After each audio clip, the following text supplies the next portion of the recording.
अप्रिय विषय है, लेकिन पिछले एक सप्ताह से देश में सुर्खियों में है, इसलिए मजबूरी आन पड़ी है कि हम भी इस पर बात करें।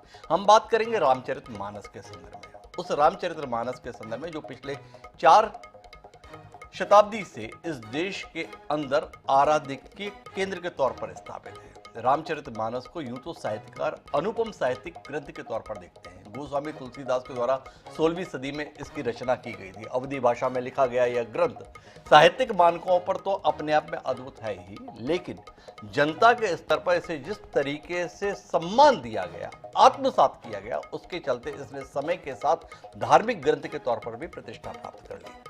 इस मान्यता के साथ भारत का लोकमानस रहता है कि अगर रामचरितमानस घर में रखा है तो उसके घर में किसी भी प्रकार की विपत्ति का आने का कारण नहीं रहेगा। लोगों की आस्था है। इस रामचरितमानस के माध्यम से गोस्वामी तुलसीदास ने राम के चरित्र को जन तक पहुंचाने का काम किया और केवल एक प्रभु के तौर पर उन्हें स्थापित नहीं किया, बल्कि भारतीय संस्कारों में जिस प्रकार की मान्यताएं हैं उनको भी स्थापित करने के प्रति एक अनुपम कार्य इस पुस्तक ने किया, ऐसा विद्वानों का मत रहा है।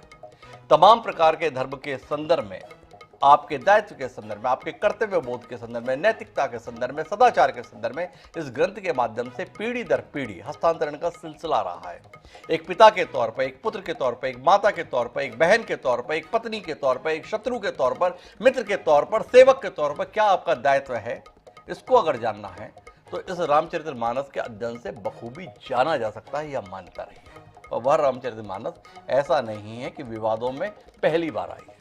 समय समय पर रामचरितमानस में उद्धृत उद्धरणों का हवाला देते हुए विद्वानों ने, जानकारों ने सवाल उठाए। एक बार वो सिलसिला फिर शुरू हुआ है। बिहार के शिक्षा मंत्री है प्रोफेसर चंद्रशेखर, उन्होंने सर्वप्रथम इस बात को उठाया और कहा कि 3 पुस्तकें समय के साथ में आई। एक पहली थी मनुस्मृति, दूसरी रामचरितमानस और तीसरी बंच ऑफ थॉट्स जो गोलवलकर जी, जो राष्ट्रीय स्वयंसेवक संघ के प्रमुख रहे, इन 3 पुस्तकों ने समाज में विभेद पैदा करने की कोशिश की। उनकी इस बात पर बवाल मचा ही था, पर उस लॉ में घी डालने का काम समाजवादी पार्टी के वरिष्ठ नेता स्वामी प्रसाद मौर्य ने किया।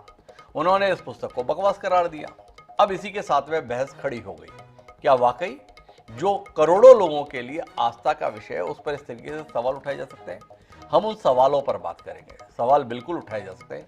इस देश में तो संवाद की निरंतर परंपरा रही है। इस देश ने जितने भक्ति भाव के साथ में सगुण परंपरा को आत्मसात किया है, वैसे ही निर्गुण परंपरा के संदर्भ में भी इस देश की आस्था रही है। हमारे यहाँ पर तो संवाद का लंबा सिलसिला रहा है। तो अगर प्रोफेसर चंद्रशेखर या स्वामी प्रसाद मौर्य कुछ सवाल उठा रहे हैं, रामचरितमानस के कुछ दोहे या चौपाइयों को लेकर वह अपनी भावनाओं को व्यक्त कर रहे हैं, तो उस पर बौखलाने के स्थान पर जरूरी हो जाता है कि विद्वान मानस मर्मज्ञ उन शंकाओं का समाधान जनता के बीच में करें जो इन संदेहों को पैदा कर रहा है। नई पीढ़ी के लिए बेहद जरूरी है, तो वो कोशिश आज हम करेंगे। इस विषय से जुड़े हुए तमाम विद्वान आज हमारे साथ में, उनसे आपका परिचय कराएं और देश और समाज के लिए बेहद जरूरी इस विषय पर कुछ गंभीर बात करने की चेष्टा करें। उससे पहले समय है आज के विचार सूत्र का। हमारा आज का विचार सूत्र गोस्वामी तुलसीदास की रचना दोहावली से लिया हुआ है। उन्होंने कहा था कि तुलसी पावस के समय धरी कोकिलन मौन, अब तो दादुर बोले ही हमें पूछी है कौन। अर्थात तुलसीदास जी कहते हैं कि वर्षा ऋतु में मेंढकों के टर्राने की आवाज इतनी ज्यादा हो जाती है कि कोयल की मीठी वाणी उनके शोर में दब जाती है, इसलिए कोयल मौन धारण कर लेती है। अर्थात जब धूर्त और मूर्खों का बोलबाला हो चाहे, तब समझदार व्यक्ति की बात पर कोई ध्यान नहीं देता। ऐसे समय में उसके चुप रहने में ही भलाई है। गोस्वामी तुलसीदास जी ने ये बात कही थी, पर हम इसे मूर्खों के तौर पर किए जा रहे प्रलाप के तौर पर नहीं देखते, बल्कि हम उनके इस योगदान की सराहना करते हैं कि उन्होंने ऐसे मुद्दे उठाए, चाहे वो प्रोफेसर चंद्रशेखर हैं, चाहे स्वामी प्रसाद मौर्य हैं, जिसके चलते नई पीढ़ी में एक उत्सुकता पैदा हुई कि जिस रामचरितमानस को उन्होंने अपने घर के पूजालय में, देवालय में एक सम्मानित पुस्तक के तौर पर देखते हुए आए, उसमें ऐसा क्या लिखा हुआ है जिसके चलते इतने विवाद हैं। तो आज हम इस पर बात करेंगे। हमारे साथ इस चर्चा का हिस्सा बनने के लिए 5 खास मेहमान हैं। हमारे साथ डॉक्टर हेमलता महेश्वर हैं, प्रोफेसर हैं जामिया मिलिया इस्लामिया विश्वविद्यालय के और साथ ही अखिल भारतीय दलित लेखिका मंच से संबद्ध हैं। हमारे साथ जाने माने मानस मर्मज्ञ अखिलेश मणि शांडिल्य जी, रामकथा वाचक है, वह हमारे साथ हैं। हमारे साथ गौतम राणे जी हैं जो अम्बेडकरवादी हैं। हमारे साथ जिस जनता दल यूनाइटेड से संबद्ध प्रोफेसर चंद्रशेखर है जो बिहार सरकार में शिक्षा मंत्री हैं। उस पार्टी के विद्वान प्रवक्ता लव कुमार जी खास तौर पर भी जुड़े हुए हैं। साथ ही हमारे साथ वरिष्ठ पत्रकार डॉक्टर राकेश पाठक भी, जो अध्येता है, वह भी इस चर्चा का हिस्सा बनने के लिए मौजूद है। आप सबका स्वागत है और चर्चा की शुरुआत मैं डॉक्टर हेमलता महेश्वरी जी से करना चाहता हूँ, क्योंकि मैं इसके बौद्धिक पक्ष को लेकर जाना चाहता हूँ और उनसे जानना चाहता हूँ कि रामचरितमानस के संदर्भ में, जैसे एक अनुपम साहित्यिक रचना के तौर पर तो साहित्यकार स्वीकार करते ही हैं, पर इस देश का लोकमानस इसे धार्मिक ग्रंथ के तौर पर आत्मसात करता है, उसको लेकर सवाल है। और सवाल अनायास ही नहीं है, अकारण भी नहीं है। उसी रामचरितमानस की तमाम चौपाइयों या दोहों का उल्लेख करते हुए लोग सवाल उठा रहे हैं। क्या कहती हैं आप?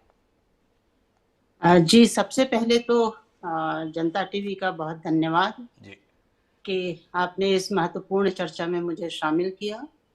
जी आप सबको नमस्कार। जी निश्चित तौर पर सवाल बहुत गंभीर है और बड़े लंबे समय से चले आ रहे हैं, केवल आज की बात नहीं है। हम जब करोड़ों की बात करते हैं, करोड़ों जनसंख्या की बात करते हैं, जी तो उन करोड़ों में उसकी मान्यता देने वाले लोग भी हैं और उसको अस्वीकार करने वाले लोग भी हैं।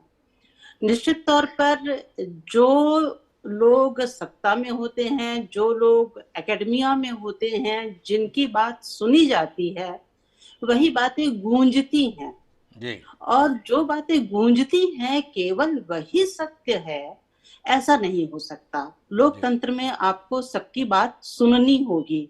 जी अब मेरी जो भूमिका है दोनों ही तरह की है और उसके बारे में स्वयं तुलसीदास जी लिखते हैं, सचिव वैद गुरु तीन जो जी प्रिय बोल ही भय आस। जी यदि भय की प्रत्याशा में जी हमने सच बोलना छोड़ दिया तो गुरु की भूमिका भी महत्वहीन हो जाती है। जी तो मैं शिक्षक भी हूँ और मैं अखिल भारतीय दलित लेखिका मंच से जुड़ी हुई भी हूँ, तो इन दोनों ही पदों का सम्मान करते हुए अपनी बात रखना चाहूंगी। जी मेरे विचार से रामचरितमानस, यदि इसको एक साहित्यिक कृति के तौर पर देखा जाता है तो हम सब इसको स्वीकार करते हैं कि इसमें कवित्व जो है, जी जो कविता का तनाव होता है, जो कविता की का मर्म होता है, जो संवेदना होती है, निश्चित तौर पर बड़ी खूबसूरती से बुनी गई है। जी लेकिन जब हम इसकी सामाजिकता की बात करते हैं तो उस सामाजिकता में हम, मेरे जैसे व्यक्ति को, मैं पूरी जिम्मेदारी के साथ इस बात को कह रही हूँ कि मुझे इसमें ब्राह्मणवाद, पितृसत्ता जी और कट पौरोहित्यवाद, जी इन तीनों की कूट कूट कर स्थापना दिखाई देती है।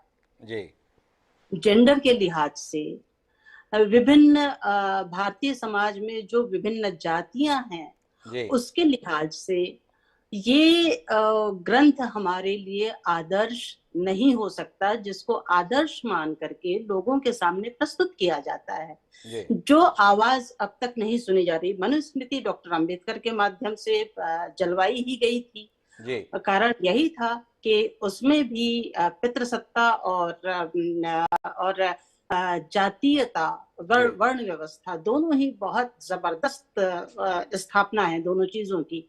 जी तो जब हम कहते हैं कि दूध को फाड़ने के लिए एक बूंद नींबू काफी होता है, बिल्कुल इसी तरह से जब साहित्यिक कृतियां हमारे सामने सामाजिक आदर्श के तौर पर रखी जाने शुरू की जाती हैं, जी तब हमारे लिए परेशानियां होती हैं।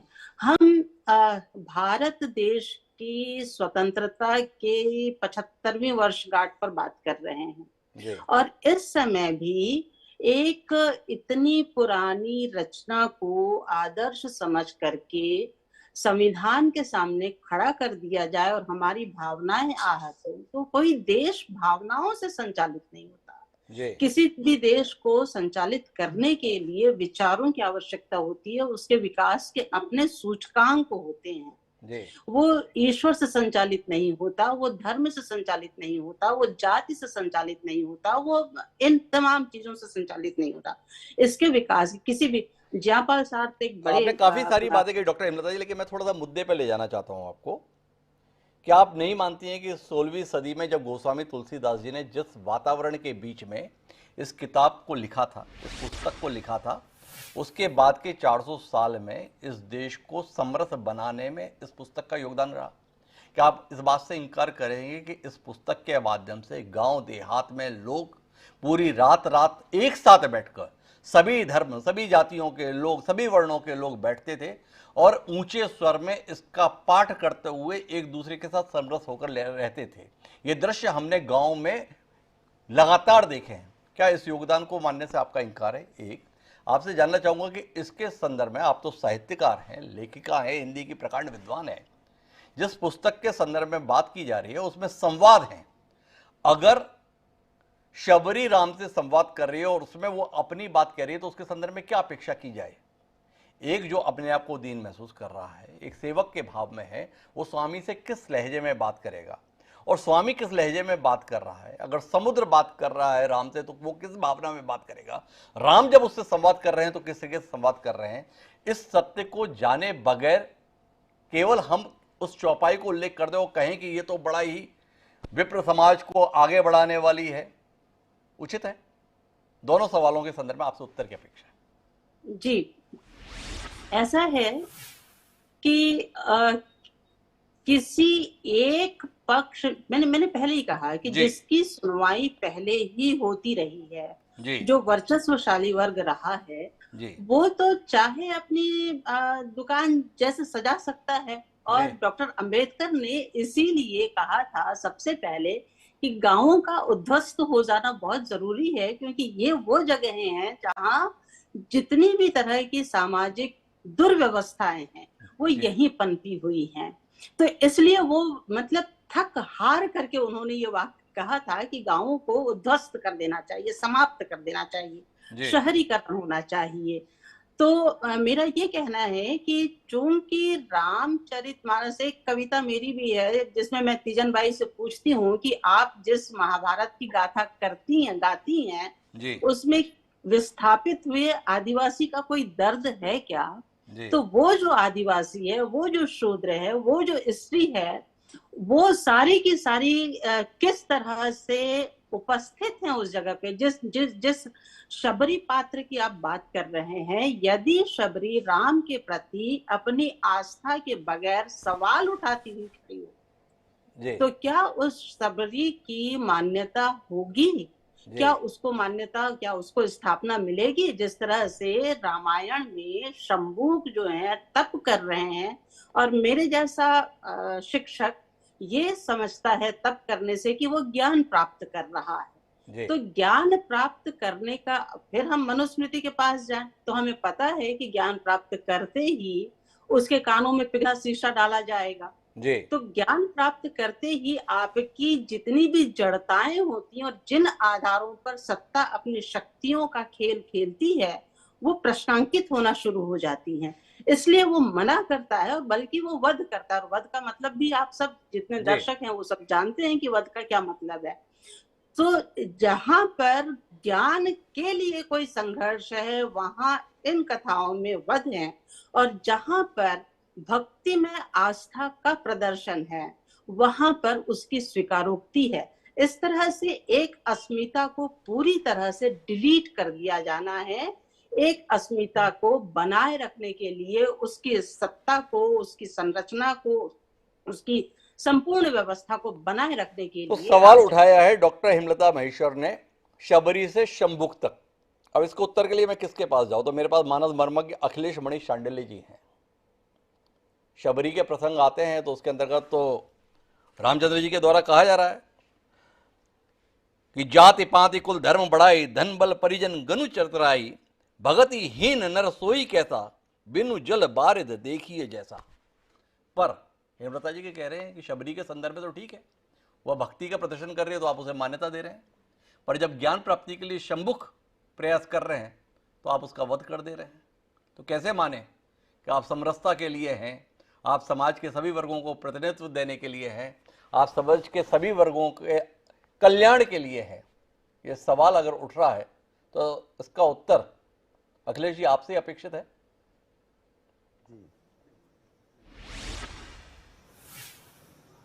जी अखिलेश जी, आप मेरी आवाज सुन पा रहे हैं? जी बिल्कुल सर, बहुत धन्यवाद आपका।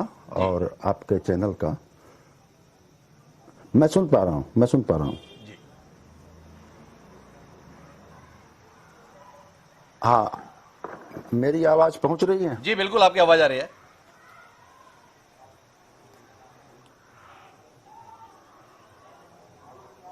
हाँ, तो मैं ये निवेदन करूंगा कि कृतियों का पाठ कैसे किया जाए।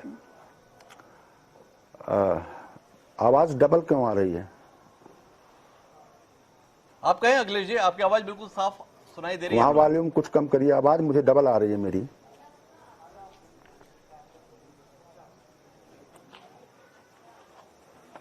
हाँ, तो मैं निवेदन ये कर रहा था कि कृतियों का पाठ कैसे किया जाए।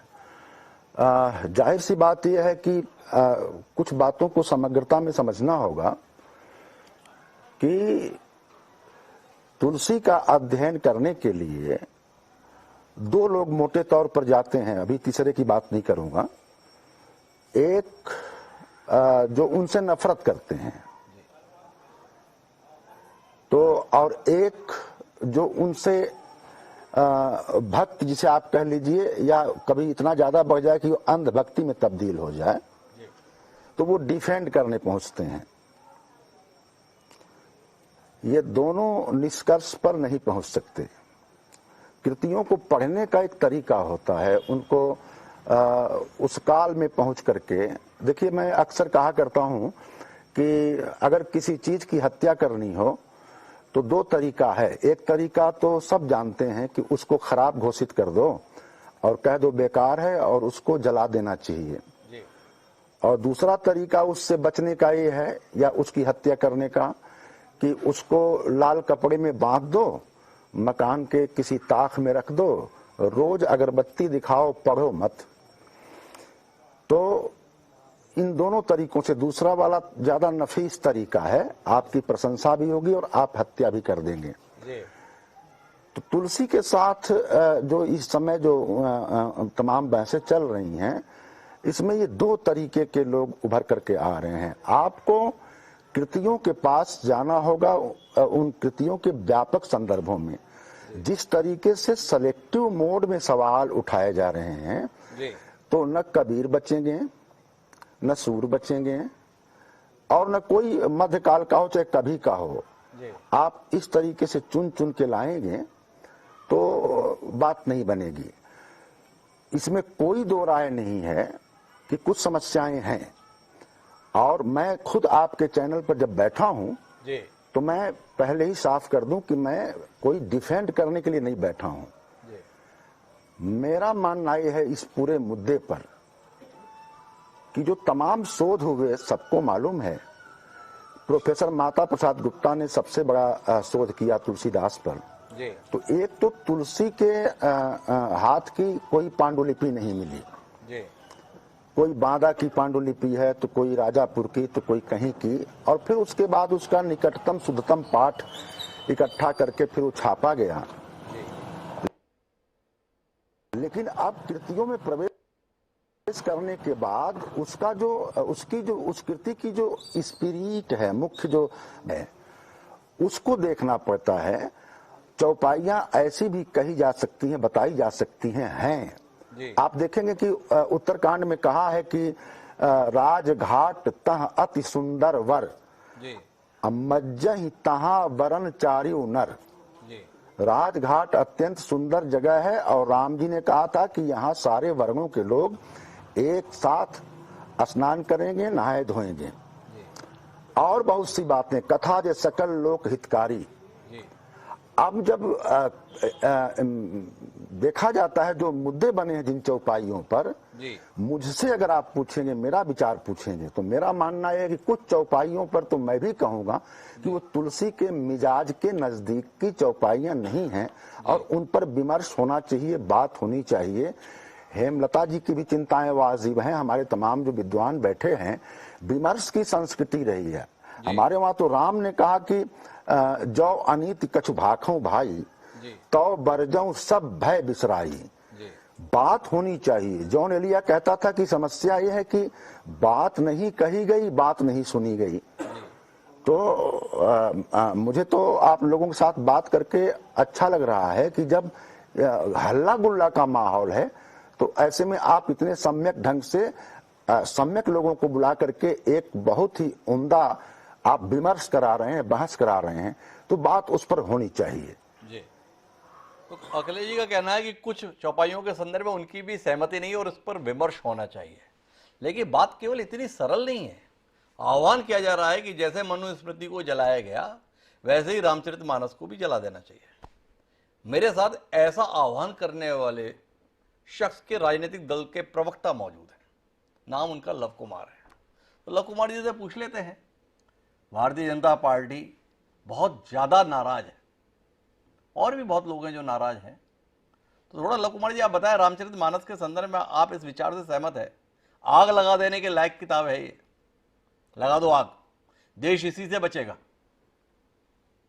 देखिए हिमांशु जी, पहले तो मैं आपको दुरुस्त कर दूं कि मैं भारतीय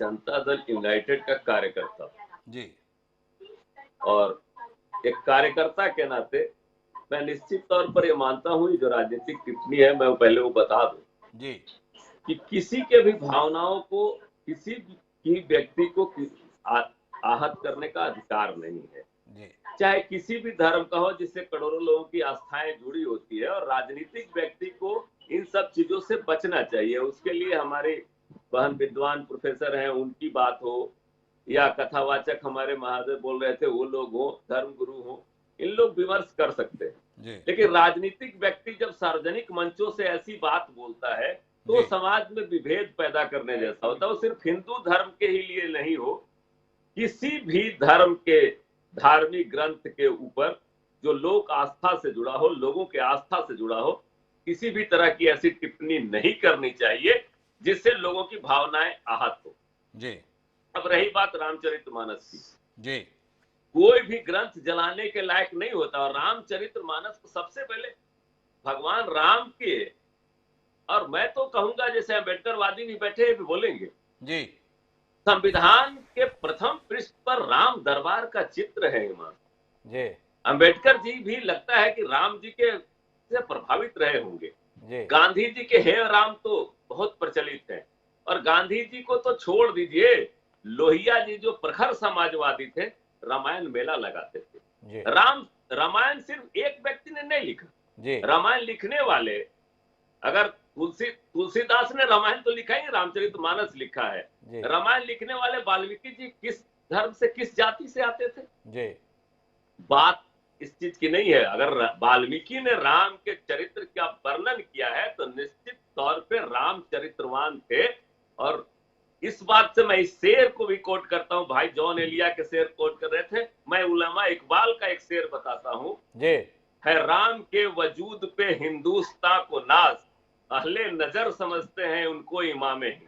तो राम तो जन जन में है, राम तो कण कण में है। राम ने तो जीवन पद्धति दी है भारत को। बहुत सारी चीजें हैं जिससे मैं भी सहमत नहीं हूँ। मैं उस बात से नहीं सहमत हूँ, अधम ते अधम अधम अति नारी ते पे मैं मति मंद गवारी। बहुत सारी चीजें हैं जो मेरे को भी आहत करती है। नारी स्वभाव सत्य कभी कहूँ, अवगुण आठ सदा उड़ रहूं, बहुत सारी चीजें। लेकिन इसको सार्वजनिक मंचों से जिस भाव के साथ कहा जाता है कि ये विभक्त फैलाता है, तो ऐसी बात नहीं है। क्योंकि वो प्रसंग बस कहा गया है और उस प्रसंग में जाने तक की आवश्यकता नहीं होती है। संविधान में भी इतने सारे संशोधन हुए, तो हम लोग अम्बेडकर जी को नहीं मानते हैं क्या? और आज देखिए, आजादी से पहले हरिजन पत्रिका निकलती थी। आज वो शब्द अगर कहने पर उस पर केस हो जाता है। तो काल और परिस्थितियां, 6 साल पहले की परिस्थितियों में हमें जाना पड़ेगा और रामायण का हमको बहुत अच्छे से अध्ययन करना पड़ेगा। और रामायण जितनी भाषाओं में लिखी गई है उसके भाषा टीका पर अध्ययन करना पड़ेगा। पहले तो मैं आपको धन्यवाद दे दूं कि इतने विद्वान लोगों के बीच मेरे जैसे अकिंचन व्यक्ति को आपने बैठाया है, बहुत कम जानने वाले को। लेकिन राम ने जो उदाहरण प्रस्तुत किया है हिमांशु, वो निश्चित तौर पर पूरी जीवन पद्धति है। पूरे दुनिया को उन्होंने ज्ञान देने का काम किया। आपने राम के संदर्भ में तो कहा, मैं थोड़ा सा लव कुमार जी आपका पक्ष और यहाँ पर रखवाना चाहता हूँ। इसलिए रखवाना चाहता हूँ क्योंकि हम लोग की बात कर रहे हैं और लोग के बीच में राजनेता रहता है। आपसे जानना चाहता हूं कि रामचरितमानस की भारतीय समाज में जो मौजूदगी है उसके संदर्भ में आप क्या कहेंगे? क्या आपको लगता है कि गांव देहात में, शहर कस्बे में रामचरितमानस के चलते दूरियां बढ़ी हैं, या आप मानते हैं कि रामचरितमानस, रामायण का पाठ, जो रामायण का पाठ होता है वो भी दरअसल रामचरितमानस का ही पाठ होता है? सुंदरकांड जो है रामचरितमानस में लिखा हुआ, उसके संदर्भ में जैसे विशाल समूह हर जाति वर्ग के आके बैठते हैं, क्या आप नहीं मानते हैं कि रामचरितमानस ने इस देश को जोड़ने के संदर्भ में योगदान दिया है, ना कि तोड़ने के संदर्भ में जैसी बात कही जा रही है? क्या कहते हैं, आपका अनुभव क्या बोलता है? मैं यही तो आना चाहता जी। रामचरितमानस से ज्यादा सुरुचिपूर्ण जी। आज भी कोई रचना नहीं हुई, और रामचरितमानस के भाषा की ही मैं थोड़ा अगर बोलने में थोड़ा, सबको बहुत विद्वान लोग हैं, थोड़ी बहुत मेरी भाषा अगर अशिष्ट भी हो जाए तो माफ कर दे। कोई लंपट भी अगर लेकर बैठ जाता है ना तो हजारों लोग उसको अपना श्रद्धेय मानने लगते हैं। ये रामचरितमानस के भाषा की गुणवत्ता है। मैं धार्मिक ग्रंथ के रूप में नहीं कह रहा। एक चरवाहा भी जो एक अक्षर नहीं जानता है, एक खरवाहा भी जो हल जोतते हुए रामायण की 100 चौपाइयां पढ़ सकता है। ये तुलसीदास ने बताया है, लोगों को जोड़ा है, जन जन को जोड़ा है। और आज मैं बता रहा हूं, मैं इस गांव से हूं, मेरे गांव का नाम बड़ेम है, वो औरंगाबाद में है। आज भी रामायण का पाठ हमारे मंदिर में हर दिन होता है, और पाठ करने वाले दलित समुदाय के ही लोग ज्यादा होते हैं। और आपको आश्चर्य होगा कि हमारे यहाँ कुछ मुस्लिम बंधु भी उसमें शामिल रहते हैं, क्योंकि इसीलिए उलमा इकबाल के ही नहीं, शमसी मीनाई ने भी लिखा है। शमसी मीनाई ने लिखा कि मैं राम पे लिखूं मेरी औकात नहीं कुछ, तुलसी ने वाल्मीकि ने छोड़ा नहीं है कुछ, पर वैसे कोई खास कलमवर नहीं हूं मैं, लेकिन वतन के खाक से बाहर नहीं हूं मैं। जो यहाँ जन्म लेता है तो राम का मुरीद हो ही जाएगा ना। और तुलसीदास ने जन जन तक राम कथा को पहुंचाया है। ये तुलसीदास के रामचरितमानस की सबसे बड़ी देन है। तो ये लव कुमार जी के विचार हैं जो लोगों को जानने चाहिए कि रामचरितमानस ने किस तरीके से इस देश को जोड़ने का काम किया है। पर मेरे साथ में मुझे जाना है डॉक्टर राकेश पाठक के साथ, लेकिन मैं उससे पहले गौतम राणे जी के भी नज़रिए को समझना चाहता हूँ, क्योंकि हम हर नज़रिए को आज इस कार्यक्रम में समझना चाहते हैं ताकि देश समझ पाए कि रामचरितमानस ने 4 शताब्दियों में क्या योगदान दिया है। उसने इस देश को जोड़ा है या इस देश को तोड़ा है? क्या कहते हैं गौतम राणे जी?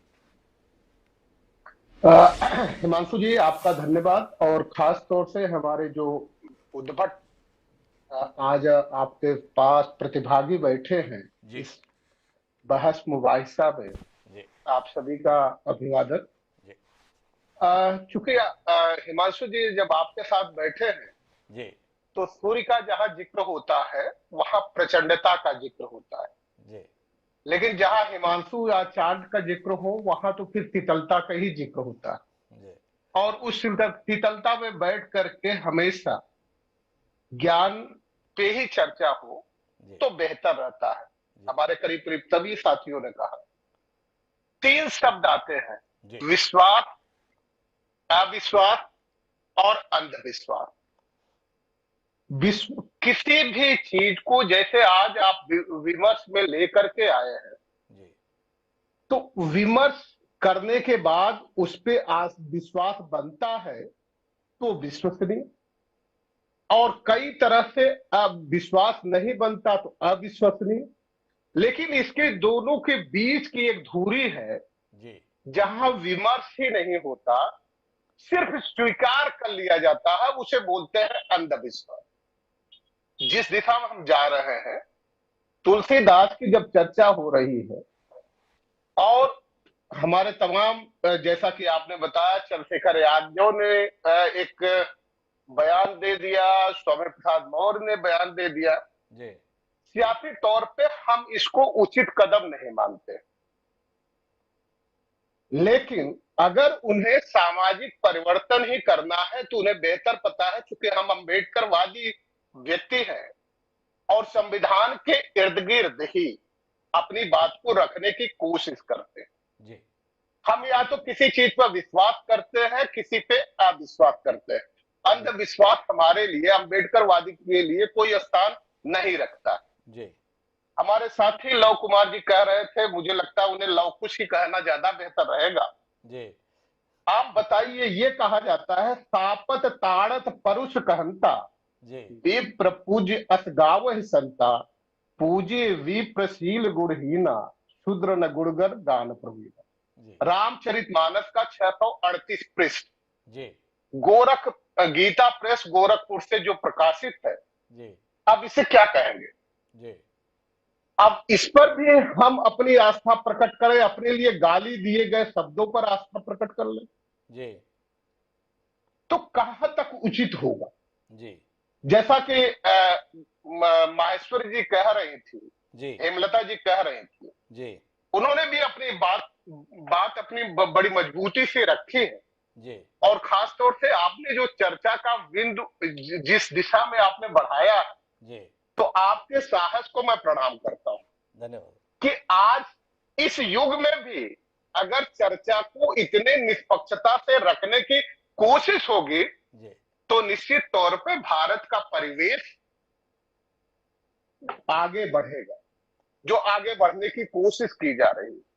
तो गौतम राणे जी ने बात जो कही है वो कही है विश्वास, अविश्वास और अंधविश्वास के संदर्भ में, और उसके संदर्भ में एक उदाहरण देते हुए वो बोल रहे हैं कि अब ऐसा प्रसंग या ऐसी पंक्ति इस ग्रंथ के अंदर है और फिर भी चाहा जाए कि हमारे इसमें विश्वास रहे तो कैसे रहे। डॉक्टर राकेश पाठक मेरे साथ है, कैसे रहे ये बताने का दायित्व उनके संदर्भ में या अखिलेश बड़ी जी के पास में। पहली कोई डॉक्टर राकेश पाठक जी के पास कर लेते हैं। राकेश पाठक जी, गौतम राणे जी ने सवाल उठाया है, ऐसे और भी कई सवाल हैं जो उठते रह रहे, कुछ हेमलता जी ने भी उठाए। आपके पास कोई उत्तर है इन सवालों का? जानने में दिलचस्पी। हिमांशु जी, हम सब लोग आज उत्तर ही ढूंढने तो बैठे हैं जी। सबसे पहली बात तो ये कि आज के आपके इस कार्यक्रम को चर्चा की बजाय मैं शास्त्रार्थ कहना बेहतर समझूंगा। इतने प्रकांड विद्वान हमारे साथ हैं, हेमलता जी हैं, गौतम जी हैं, अखिलेश जी हैं, लव जी हैं, आप तो हैं ही विद्वान। मैं एक साधारण विद्यार्थी के नाते ये समझता हूं कि मैं एक बड़े शास्त्रार्थ का श्रोता भी हूं और बीच बीच में अपना कुछ योगदान इसमें देने की कोशिश करूंगा जी। मैं क्रमशः आता हूं। नंबर 1, तुलसीदास जी के साथ विडंबना ये है कि जब वे ये रचना लिख रहे थे तब भी ब्राह्मण उन्हें स्वीकार नहीं कर रहे थे। तब काशी के ब्राह्मणों को बड़ी पीड़ा थी कि संस्कृत छोड़कर अवधी में ये ब्राह्मण किताब लिख रहा है, कविता लिख रहा है इतनी लंबी चौड़ी। उनके साथ कैसा कैसा दुर्व्यवहार हुआ हम सब जानते हैं। 400 साल बाद आज भी तुलसी के साथ में यही समस्या है, लेकिन हमें इन समस्याओं से कोई ऐतराज नहीं है। एक जीवंत और जीवित सचेत समाज में प्रश्न होने ही चाहिए और ये प्रश्नाकुलता ही हमारे समाज को सदैव से जीवंत बनाए हुए है। नंबर 2, तुलसी की रचना रामचरितमानस धार्मिक ग्रंथ नहीं है। मैं एक साधारण विद्यार्थी के नाते उसे साहित्य की उत्कृष्ट रचना मानता हूं। दुनिया की श्रेष्ठतम कविता है रामचरितमानस।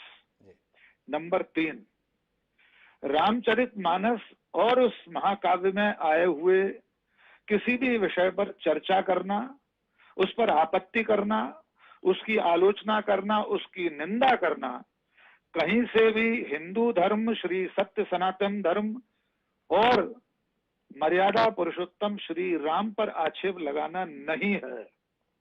ये किताब में लिखी गई बातों एक महाकाव्य पर सामाजिक दृष्टि से विवेचन करना है, उसकी समालोचना करना है।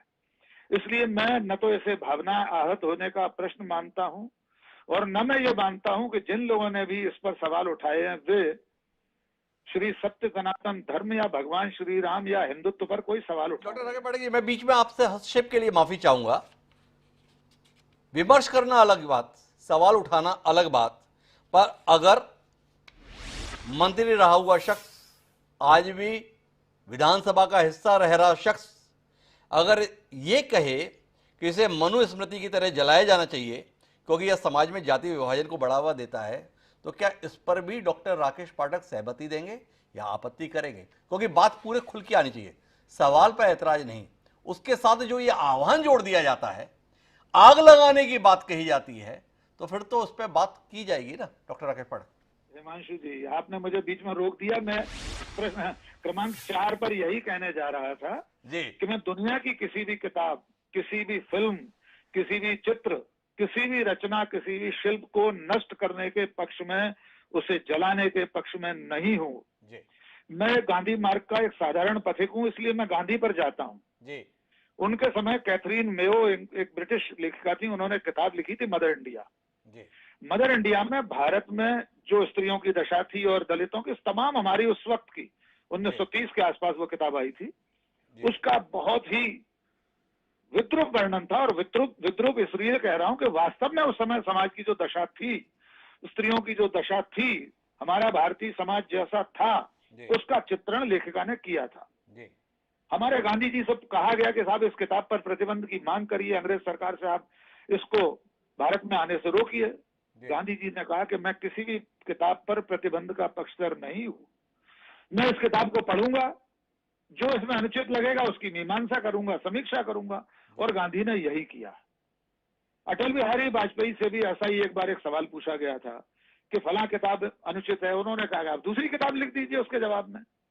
तो मैं किसी भी स्वामी प्रसाद मौर्य के इस आह्वान के विरुद्ध हूं कि रामचरितमानस जलाया जाए। मैं किसी भी किताब को जलाने के खिलाफ हूं।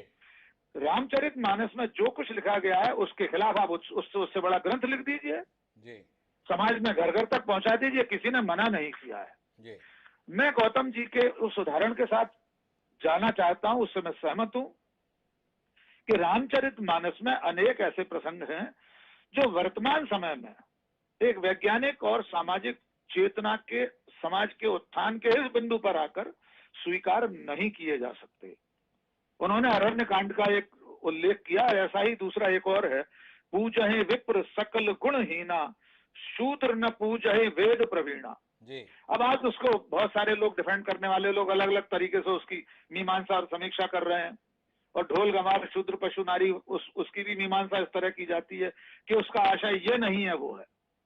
हम समझ सकते हैं कि 400 साल पहले की सामाजिक परिस्थितियों में अगर तुलसीदास ने वो लिखा, तो उस समय की देशकाल परिस्थितियों के हिसाब से आज हम उन्हें सूली पर नहीं चढ़ा सकते, ना एक पूरी किताब जला सकते हैं। हम इसे स्वीकार नहीं कर सकते कि समतावादी समाज में, इस वैज्ञानिक युग में किसी भी मनुष्य को दूसरे मनुष्य से कमतर आंका जाए। हम ये स्वीकार नहीं कर सकते कि बल बुद्धि से हीन ब्राह्मण को पूजा जाए, और वेद प्रवीण शूद्र को, मैं शूद्र शब्द पर भी आपत्ति करना चाहता हूं। मैं मानवतावादी हूं, मैं सभी मनुष्यों को समान समझता हूं। इसलिए रामचरितमानस में ऐसे जो प्रसंग हैं उन्हें स्वीकार नहीं किया जा सकता। आप केवल पत्रकार नहीं बल्कि साहित्यकार के तौर पर भी मान्यता प्राप्त है। मैं आपसे एक सवाल करना चाहता हूं और उसका उत्तर की अपेक्षा करता हूं। जब कोई साहित्यिक कृति लिखी जाती है, चाहे वो कोई नाटक लिखा जाए, उपन्यास लिखा जाए, कहानी लिखी जाए, कविता लिखी जाए, और उसमें अगर संवाद है तो संवाद में अपेक्षा क्या होगी? अगर एक पात्र दुष्ट रूप में व्यक्त किया जा रहा है तो उससे क्या सज्जनता के उपदेश की अपेक्षा करेंगे आप, या उससे कुछ ऐसी ही अनुचित बातों के उल्लेख की अपेक्षा करेंगे? तो आपसे ये जानना चाहता हूं कि रामचरितमानस के अंतर्गत भी प्रसंग हैं, घटनाक्रम है, जो किरदार है वो अपने उस किरदार के अनुरूप संवाद करते हुए कोई बात कह रहा है, तो क्या उस संवाद को समाज के लिए शिक्षा के तौर पर दिखा रहा है? जिनको वरेण्य माना जाता है, जिनको आराध्य के तौर पर देखा जाता है, उनके द्वारा जो बोला जा रहा है वो क्या बोला जा रहा है, वो महत्वपूर्ण है। अगर काकभूषण जी और गरुड़ के बीच में संवाद है, गरुड़ ज्ञान के प्रतीक है, काकभूषण जी भक्ति के प्रतीक के तौर पर हैं। कौए को अगर आप जातियों के संदर्भ में बात करें तो जिस प्रकार से ब्राह्मण की बात करें तो गरुड़ तो पक्षियों के राजा हैं, और कौआ एक दीनहीन नीच प्राणी के तौर पर देखें, पर उस संवाद के अंतर्गत गरुड़ नतमस्तक हो जाते हैं काकभूषण जी के आगे। एक विप्र, एक श्रेष्ठ, एक दीन, एक अधम, एक नीच के आगे शरणागत हो जाता है। क्या कहेंगे आप? यह प्रसंग भी तो रामचरितमानस के अंदर वर्णित है। अगर तुलसीदास वाकई समाज में वर्ण व्यवस्था के इतने बड़े पैरोकार थे तो यह प्रसंग क्यों है? क्या कहेंगे आप? मैं वही निवेदन करना चाह रहा हूं हिमांशु कि असल में जो मिथकीय चरित्र हैं, अगर उनके संवादों को आप इस रूप में देखेंगे जी, तो आपको यह भी स्वीकार करना पड़ेगा कि जो कवि है, जो रचनाकार है, वो उसे कहते समय क्या स्थापित करना चाहता जी, वो उसके खिलाफ लिखना बेहतर समझता। अगर दो पात्रों के संवाद में, काकभुशुंडी और गरुड़ के संवाद में वो ये स्थापित करने का प्रयास करता रचयिता कवि कि नहीं, ये भेदभाव नहीं करना चाहिए जी। उसके दोहों में, उसकी चौपाइयों में, उसके सवैया में वो होना चाहिए था जो वो अपने लिए कह रहा है कि धूत कहो, अवधूत कहो, रजपूत कहो, जुल्हा कहो कोई जी, काहू की बेटी से बेटा न ब्याह जी, जाहे रुचे सो कहो कोई, तुलसी सरनाम गुलाम राम को, तुलसी सरनाम गुलाम राम को, जाए रुचे सो कहो कोई, मांग को खाए वो मसूद को सोए वो, न लेबो को एक न देवो को देवो। जो वे अपने लिए कह रहे हैं कि मुझे आप राजपूत कहो, जोलाहा कहो, वे अपने पात्रों के जरिए, अपने चरित्रों के जरिए भी तो यही स्थापित करते तो ज्यादा बेहतर होता है जी। बजाय इसके कि पात्रों के संवाद में भी अगर वर्ण व्यवस्था की हिमायत होती है, एक पात्र अगर दूसरे से ये कहकर ये स्थापित करना चाहता है, और समाज ने जी वर्षों से, हमारे यहाँ वर्ण व्यवस्था तो थी ही ना, मनुस्मृति तो यही स्थापित कर रहा था कि वेदवाणी अगर सुन ले शूद्र तो उसके कानों में शीशा पिघला हुआ डाल देना चाहिए। तो बजाय इसके मनुस्मृति से चलकर 16वीं सदी तक गोस्वामी तुलसीदास दुबे को उन मान्यताओं का खंडन अपने चरित्रों के द्वारा करवाना चाहिए था, वो ज्यादा बेहतर होता। वो ज्यादा बेहतर होता है, ये डॉक्टर राकेश पाठक का कहना है। लेकिन बीच में कोई हस्तक्षेप करने जा रही थी डॉक्टर हेमलता मिश्र, एक बार उनके हस्तक्षेप को सुनते हैं। जी हेमलता जी। जी हिमांशु, मुझे आपसे दरअसल असहमति हो गई थी जी आपकी प्रस्तुति से जी कि गरुड़ हो या कौवा हो जी, ये सारा का सारा देखने का कि किसको पक्षीराज कहा जाए और किसको निकृष्ट कहा जाए, ये हमने नजरिया तय किया है जी। प्रकृति का अपना चक्र है, प्रकृति अपने चक्र के हिसाब से चलती है जिसमें सबकी उपस्थिति अनिवार्य है जी। सब अपने अपने हिस्से से प्रकृति को संपोषित, उसको पालित करने का काम कर रहे हैं जी। तो हमें मतलब बतौर विमर्शकार, बतौर अध्यापक हम इस तरह से देखते नहीं हैं। एक बात ये कहना चाह रही थी सबसे पहले जी। दूसरा ये कि हम बात रामचरितमानस की कर रहे हैं, तुलसीदास के समूचे साहित्य की नहीं कर रहे हैं जी। हमको यहाँ पे स्पष्ट होना होगा। तीसरी बात, जो बार बार आप कह रहे हैं कि लोक समाज में रामचरितमानस की स्थापना है, तो मैंने पहले भी एक वाक्य कहा था कि रामचरितमानस की स्थापना इसलिए है क्योंकि इतने सारे मंदिर हैं, उन जगहों पर कौन मानस गा रहा है, मानस गान प्रतियोगिताएं हो रही हैं, कौन कर रहा है। अब मेरा वाक्य फिर से रेखांकित मैं कर रही हूँ कि जिसके पास सत्ता है, जिसके पास पावर का खेल है, उसने ही ये सारा कुछ किया। एकेडमिया से भी बहुत बड़ी बड़ी गलतियां हुई हैं। जैसे उदाहरण लें कि रामविलास शर्मा एक प्रकांड विद्वान व्यक्ति हैं, पर जब वो समाज पर चर्चा करते हैं, नवजागरण पर चर्चा करते हैं, तो वो ब्रह्म समाज की बात करते हैं, आर्य समाज की बात करते हैं, प्रार्थना समाज की बात करते हैं। लेकिन 19वीं शताब्दी में इतना बड़ा काम सत्य शोधक समाज जो कर रहा था उसकी कोई चर्चा नहीं। जबकि हम आप आज ये जानते हैं कि फूले दंपत्ति ने किस तरह का काम किया था, किस तरह से समाज में समता की स्थापना के लिए, चाहे वो किसी भी जाति की स्त्री हो, शिक्षा के लिए कि शिक्षा को उन्होंने एक कितना बड़ा औजार बनाया, स्त्री को लेकर के जिस तरह की बहुत ही खराब स्थितियां थी उनको बेहतर करने का प्रयास किया। तो ये सारी चीजें हो सकता है कि उस वक्त डॉक्टर रामविलास शर्मा के ध्यान में ये बात ना रही हो, लेकिन उनके जैसे प्रकांड विद्वान की नजरों से एक बिंदु का छूट जाना कितनी बड़ी असमता को जन्म दे जाता है। फिर लव कुमार जी कह रहे थे कि डॉक्टर अंबेडकर राम को मानते थे, तो भाई उनकी 22 प्रतिज्ञाओं में पहली प्रतिज्ञा ही है कि मैं ब्रह्मा विष्णु महेश को नहीं मानता जी। फिर वो कहते हैं, दूसरी तीसरी प्रतिज्ञा में आकर के कहते हैं कि राम और कृष्ण ने अवतार के रूप में जन्म, ईश्वर के अवतार के रूप में जन्म लिया, इसको मानने से मैं इनकार करता हूँ। तो आप किसी व्यक्ति, मतलब मैं बतौर भारत के नागरिक के हैसियत से बात कर रही हूँ, मैं किसी भी धर्म के पैरोकार के तौर पर बात नहीं कर रही हूँ। मेरे लिए किसी भी देश के विकास का आधार उसका संविधान है, उसकी भारतीयता है। इसलिए डॉक्टर अंबेडकर ने कहा था, मैं पहले भी भारतीय हूँ और अंत में भी भारतीय मैं हूँ। दो बातें आपसे कहना चाहता हूँ डॉक्टर हेमलता जी, जो आपने तमाम मुद्दे के संदर्भ में बात कही। पहले तो आपने कौवे और गरुड़ के संदर्भ में अपनी असहमति व्यक्त की। आपका नजरिया क्या है और समाज में स्थापित क्या है, ये दोनों चीजों का अपना अपना महत्व है।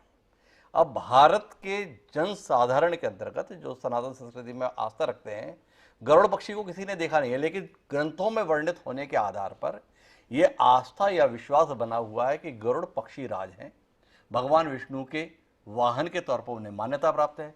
तमाम मंदिर आप देखेंगे तो उसके बाहर गरुड़ जी की आपको प्रतिमा स्थापित दिखेगी, अर्थात वो पूज्य है। गरुड़ भगवान के तौर पर भी मान्यता दी जाती है। जो घंटी बजाते हैं वो भी गरुड़ के रूप में रहती है। दूसरी तरफ कौवा है, जिसको एक नीच प्रजाति के तौर पर भारतीय समाज में देखा जाता है। आपसे जो जिक्र किया था मैंने उसके अंदर वो ये बताया था कि रामचरितमानस में प्रसंग है काकभूषण जी और गरुड़ जी के बीच में संवाद का। गरुड़ जी को ज्ञान के प्रतीक के तौर पे और काकभूषण जी को भक्ति के प्रतीक के तौर पर दिखाया, और उस संवाद में काकभूषण के आगे गरुड़ जी नतमस्तक होते, ये प्रसंग उल्लेखित होता है। हम प्रतीकों से ही बात को ग्रहण करने की कोशिश करते हैं। अगर कोई चीज ये बता रही है, अगर हम शूद्र और ब्राह्मण के संदर्भ में दूरियों की बात करते हैं, और अगर ये प्रसंग आ रहा है कि एक ब्राह्मण शूद्र के या दलित वर्ग के व्यक्ति के आगे नतमस्तक हो गया, तो ये आपत्ति की बात है या आपके उस संघर्ष का एक सकारात्मक परिणाम है जिसमें आप सबको एक समान देखना चाहते हैं? ये सवाल जिसके संदर्भ में आपकी आपत्ति थी। दूसरा, जो अंबेडकर जी के संदर्भ में आप उल्लेख कर रहे हैं, अंबेडकर जी ने बौद्ध धर्म ग्रहण किया अपने जीवन के अंतिम काल में। उस समय उन्होंने इन 22 प्रतिज्ञाओं को शामिल किया, उसके आधार पर बौद्ध धर्म की दीक्षा ली। लेकिन जब वो संविधान सभा के संविधान की प्रारूप समिति के अध्यक्ष थे, और उस अध्यक्षता के नाते जो संविधान की प्रति तैयार हुई, जिसका उल्लेख लव कुमार जी कर रहे हैं, उसके मुख्य पृष्ठ पर राम दरबार, उसका उल्लेख करते हुए लव कुमार जी ने बात कही थी कि राम के प्रति आस्था अंबेडकर की भी रही। भले ही उन्होंने अवतार के तौर पर उन्हें मानने से इंकार कर दिया हो, पर एक किरदार के तौर पर, एक आदर्श राजा, पिता, पुत्र, जिस भी रूप में माना हो, पर कुल मिलाकर प्रारूप समिति के अध्यक्ष अंबेडकर थे, और वह जो संविधान तैयार हुआ है उसमें राम दरबार है। इस सत्य से क्या आपका इंकार है? मैं ये कह रही हूँ कि यदि हम डॉक्टर अंबेडकर को पढ़ते हैं, जिस समग्रता की बात की जा रही है, तो डॉक्टर अंबेडकर राम के प्रति आस्थावान हो ही नहीं पाते जी, कहीं नहीं। आप उनकी हिंदू धर्म की रिडल्स पढ़ लीजिए, आप उनके नारी, मैंने सब कुछ पढ़ लिया हेमलता जी। आप मुझे इसका जवाब दीजिए कि जिस संविधान को डॉक्टर अंबेडकर की देन बताया जाता है, उसका प्रारूप समिति के जिसके वो अध्यक्ष थे, वो संविधान जो तैयार हुआ है, जिसकी ओरिजिनल पांडुलिपि राष्ट्रीय अभिलेखागार में सुरक्षित रखी हुई है, क्या उसमें राम दरबार नहीं है जिसका उल्लेख लव कुमार जी ने कहा? तो क्या राम को अंबेडकर ने स्वीकृति नहीं दी? ये सवाल तो उठेगा ना। इसके संदर्भ में क्या कहेंगे आप? नहीं, मैं यही कह रही हूँ कि ये सारा का सारा मतलब डॉक्टर अंबेडकर राम को बतौर भगवान, बतौर ईश्वर, बतौर आदर्श नहीं स्वीकार कर रहे हैं। अब सामूहिकता में कोई एक बात होती है, वो अलग चीज है कि आप कहीं सामूहिक तौर पर उपस्थिति दर्ज कर रहे हैं और लोगों की और दूसरी भावनाओं का सम्मान कर रहे हैं, वो एक दूसरी बात है। इस विषय पर शायद गौतम राणे जी कुछ हस्तक्षेप करने जा रहे हैं। जी गौतम जी, आपका क्या कहना है इस पे? हिमांशु जी, बाबा साहब डॉक्टर अंबेडकर ड्राफ्टिंग कमेटी के चेयरमैन जी। कॉन्स्टिट्यूशन फ्रेम होने के बाद जो कॉन्स्टिट्यूशन डिजाइन किया गया जी, वो डिजाइन करने का काम प्रेम बिहारी नारायण राय ज्यादा के पास था जी। उसमें बाबा साहब डॉक्टर अंबेडकर की कोई अपनी भूमिका नहीं थी जी। तो ये किसी का कहना, तो हमें लगता है कि शायद पूरा ज्ञान न है। कहते हैं कि या तो ज्ञान न हो या फिर पूरा बहुत विनम्रता से एक सवाल करता हूं आपकी बात का सम्मान करते हुए, क्या आपके पास कोई ऐसा उल्लेख है कि संविधान की जो किताब तैयार हुई उसमें राम दरबार प्रथम पृष्ठ पर जो लगाया गया, उसको लेकर अंबेडकर जी के द्वारा कोई आपत्ति, कोई विरोध दर्ज कराया हो, ऐसा कोई उल्लेख आपकी जानकारी में है? जी बिल्कुल। कॉन्स्टिट्यूशन में जब भी डिबेट शुरू हुए थे जी, डिबेट में ये सारे प्रसंग आ गए थे और आपको ये भी पता होगा कि बाबा साहब डॉक्टर अंबेडकर ने 18 दिन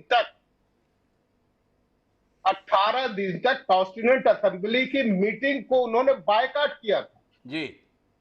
18 दिन तक वो सम्मिलित ही नहीं हुए थे जी। खैर ये बृहद विषय है, आप जब कहिएगा मैं आपको सारे प्रकरण भेज दूंगा, यहाँ बृहद हो जाएगा, बगैर डॉक्यूमेंट के हम नहीं करते। बात हो रही थी रामचरितमानस पे, तो एक बात आज तक हमें नहीं समझ में आई जी कि तुलसीदास जी आखिर राम को आराध्य मानते थे या और कुछ मानते थे, क्योंकि उन्होंने विनय पत्रिका में लिखा, कोट विप्रबधि लागे जाहूं, आवे समय तजई नहीं ताहू, कि करोड़ों ब्राह्मणों को जिसने काट दिया हो, अगर वो मेरी शरण आ जाए तो मैं उसको अपनी शरण में रख लूंगा और उसके पाप को माफ कर दूंगा। आज तक हमें नहीं समझ में आया कि आखिर बताना तुलसीदास जी राम को बताना क्या चाहते थे, ये आज तक संभ्रमित करता ने सवाल उठाया है। इसको उत्तर लेने के लिए मेरे साथ में अखिलेश मणि शांडिल्य जी हैं। गोस्वामी जी राम को बताना क्या चाहते थे, जिज्ञासा है गौतम राणे जी की, और भी बहुत लोगों की जिज्ञासा है। तो मानस मर्मज्ञ के तौर पर अखिलेश मणि जी हैं, थोड़ा बताएंगे अखिलेश जी, तुलसीदास जी क्या बताना चाहते थे राम जी को? जी बिल्कुल बिल्कुल। हाँ, मैं कहता हूं आपको कि जो बुनियाद है रामचरितमानस की, उसकी बुनियाद में ही आप देखेंगे कथा की शर्तें जो तय करती हैं, पार्वती श्रोता हैं जी और शंकर जी वक्ता हैं जी, और कैसी कथा होनी है। तो जब कहानी सुनाना शुरू करते हैं शंकर जी, तो पार्वती जी कहती हैं कि कहानी मत सुनाओ, इसमें कुछ चीजें मिलाओ। तो कहा क्या मिलाना है? तो कहा कथा जे सकल लोक हितकारी, ऐसी कथा हो जिसमें लोकहित के तमाम संप्रत्यय हों, जिसमें अंतिम आदमी की भी बात हो। ये शर्त श्रोता के द्वारा, जो पहली श्रोता हैं भगवती पार्वती, उनकी ये शर्त है। बल्कि शंकर मानो कहते हैं कि मैं तुम्हारा नाथ हूं, पति हूं, और मैं तय करूंगा विषय क्या हो। तो पार्वती कहती है कि नहीं, विश्वनाथ ममनाथ पुरारी, पहले विश्वनाथ हो और तब ममनाथ हो। तुलसी एक जगह और कहते हैं कृपा सिंधु जनहित तनु धरहि। आप देखेंगे जब प्रगतिशील तत्वों का अनुसंधान किया जाएगा तो जाहिर सी बात है कि हम भी जानते हैं, आप भी जानते हैं कि राम का वनवास हुआ, हिमांशु सर सब जानते हैं। लेकिन जब राम से पूछा गया कि क्या आपका वनवास हुआ है, तो राम ने एक बात वहां पर कहा है कि नहीं, मेरा वनवास नहीं हुआ है। पिता दीन मोहि कानन राजू, पिता ने मुझे उस इलाके का राज सौंपा है जहां अभी भी अयोध्या की केंद्रीय सरकार की योजनाओं की रोशनी नहीं पहुंची है। पिता दीन मोहि कानन राजू, तह सब भांति मोर बग काजू। ये इन तमाम संदर्भों में आप देखेंगे तो लोकहित के जो आयाम हैं, जिसके तमाम पहलुओं को प्रोफेसर विश्वनाथ त्रिपाठी जी ने अपनी किताब लोकवादी तुलसीदास में उद्धृत किया है, अन्य कई लोगों ने। इसकी रोशनी में आप देखेंगे तो आप चुनिंदा तौर पर अगर ये चौपाइयां लेकर के आते हैं तो उससे ज्यादा प्रगतिशील चौपाइयां आ सकती हैं, उससे ज्यादा ऐसी चौपाइयां जो मानवीय पहलू जिनका बहुत ही व्यापक है। जब सिया राम में सब जग जानी, तो उसमें ये नहीं कहा गया है कि हिंदू मुसलमान को छोड़ के, फला वर्ग को छोड़ के करो प्रणाम जोर जुग पानी। राम जी कहते हैं कि जो जितने लिखने वाले हैं, सुनने वाले हैं, वो नोट कर लें कि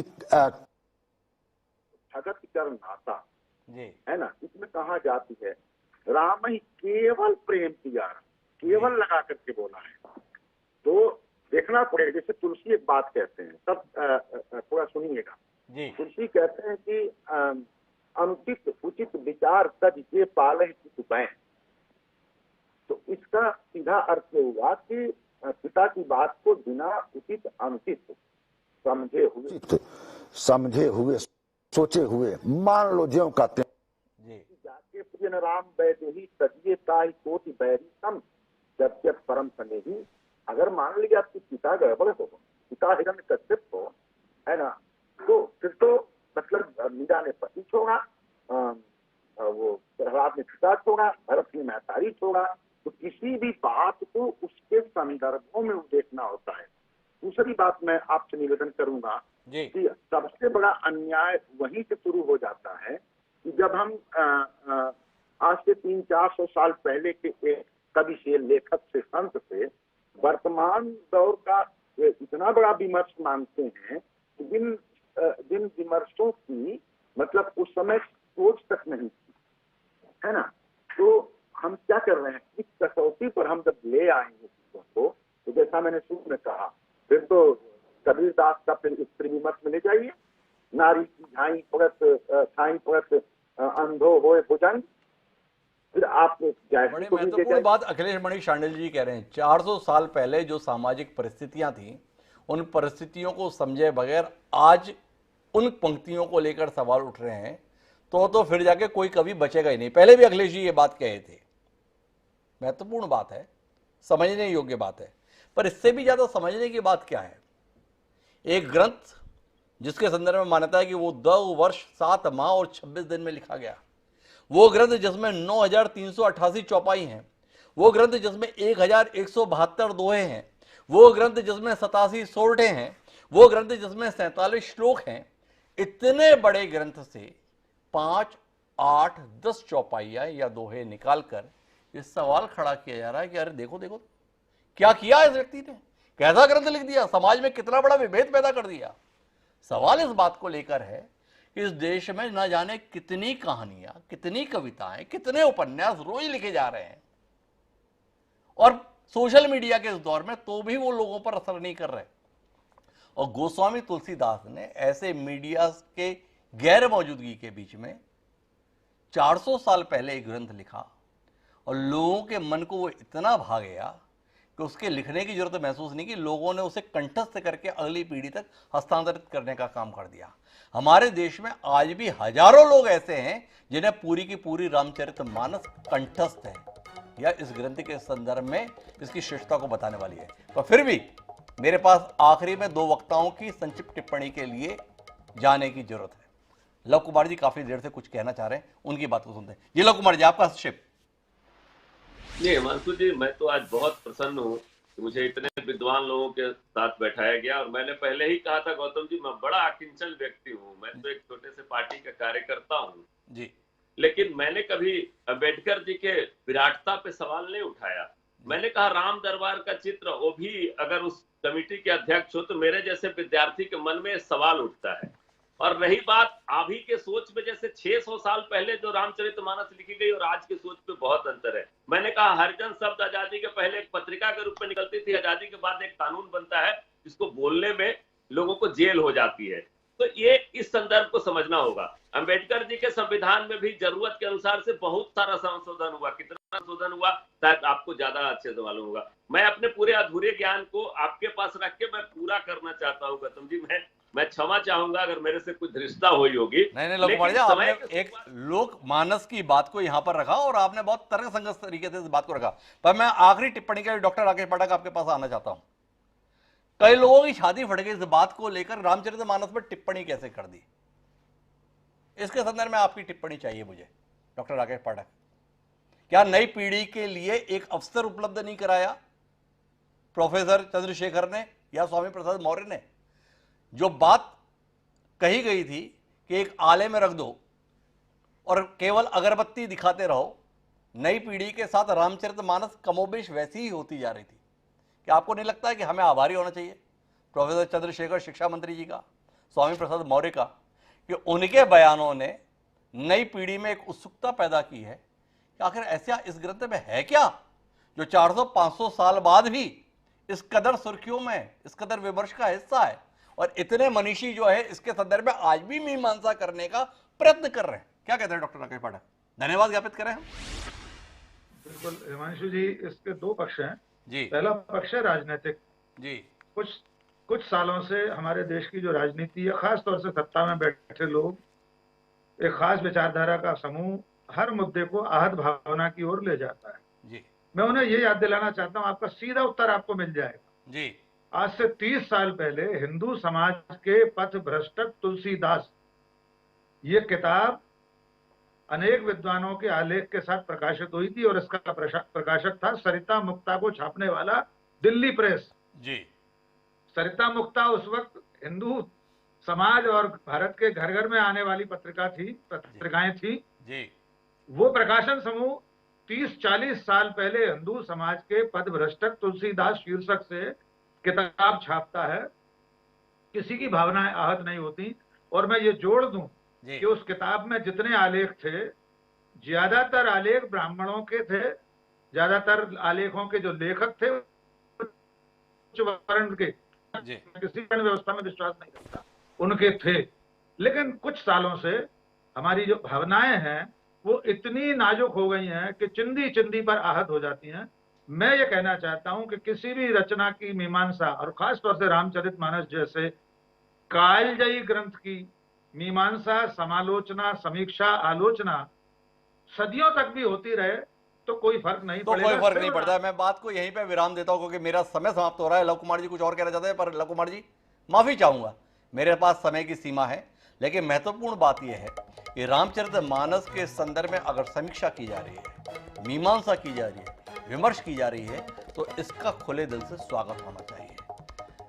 हमारे यहाँ पर एक एक वाक्य पर शोध ग्रंथ लिखे गए हैं, टीकाएं लिखी गई हैं। तो रामचरितमानस के संदर्भ में हमें इसे एक नई शुरुआत के तौर पर देखना चाहिए। रामचरितमानस को किसी राजनेता के द्वारा आत्मसात नहीं किया गया है, इस देश के करोड़ों निवासियों के द्वारा आत्मसात किया गया है। लेकिन उन्होंने आत्मसात कर लिया है, पर इसके तत्व को समझने के लिए अगर नए अवसर ऐसे विमर्श के माध्यम से उपलब्ध हो रहे हैं तो उसका स्वागत किया जाना चाहिए। आप सभी मनीषियों का बहुत बहुत स्वागत हमारी इस चर्चा को सार्थक बनाने के लिए। समय है अब आज की प्रासंगिक पंक्तियों का। तो राम को समर्पित हमारे आज की पंक्तियां हरिओम पवार की दी हुई कि भारत माँ के दिल में छाले पड़ते हैं, भारत माँ के दिल में छाले पड़ते हैं, लिखते लिखते कागज काले पड़ते हैं। राम नहीं है नारा बस विश्वास है, भौतिकता की नहीं दिलों की प्यास है। राम नहीं मोहताज किसी के झंडों का, सन्यासी साधु संतों या पंडों का। राम नहीं मिलते ईंटों के में गारों में, राम मिले निर्धन की आंसू धारा में। राम मिले हैं वचन निभाती आयु को, राम मिले हैं घायल पड़े जटायु को। राम मिलेंगे अंगद वाले पांव में, राम मिले हैं पंचवटी की छांव में। तो हरिओम पवार ने एक कालजयी रचना राम के संदर्भ में लिखी, उसकी कुछ पंक्तियों को हमने साझा किया है। उस राम के चरित्र को जन जन तक पहुंचाने का काम रामचरितमानस ने किया है। उनके इस कार्य के मूल्यांकन के संदर्भ में आज ही नहीं सदियों तक शोध कार्य चले, इसका स्वागत होना चाहिए। उसके अच्छे बुरे या जो भी आप समझ पाए, पर उसे समझने की कोशिश करें। इस कोशिश का हमेशा सत्कार होना चाहिए। इस उम्मीद के साथ अब मुझे दीजिए, कल फिर मिलेंगे नए विषय के साथ। तब तक के लिए सदा प्रणाम।